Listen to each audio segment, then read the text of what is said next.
These are the Sun Visor units for the Triumph TR4 and TR4A models.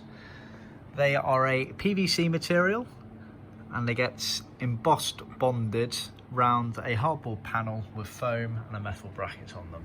So, originally they left the factory majority of the time in whites like this, but sometimes in black PVC. To be strictly true, the original material was a very heavy grained white with almost a hint of kind of blue in it. I believe it was called Longhorn.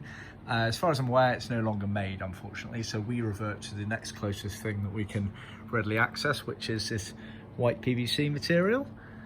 As you can see there, it's still got a heavy grain, it's just not as distinctive as the original stuff, so just keep that in mind. This is the exact same material that we would make our Top headlinings out of, just FYI. So, it's a hardboard panel inside there, and it's got very thin foam either side, and then it's bonded together. You can see around the edges here. It's the same process actually, it's a HFRF welding machine, same process that they use to emboss the lines on the door panels, etc., on the TRs as well. On this top edge here, you can just see on the ridge, it has a metal bracket rod in there for allowing you to attach it to the car. It's one of these basically. So that is riveted onto the hardboard panel, allows the rods for fixing it to the car to be put in. Obviously, so yeah, it's riveted to the hardboard panel, some foam on there, some material around, and then we use our in-house welding machine to bond it together and then cut them out after.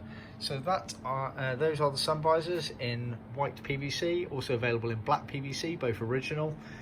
We can also offer these in other vinyl colours if you prefer, but we can't offer them in leather, I'm afraid. Just bear that in mind. See you on the website for more details.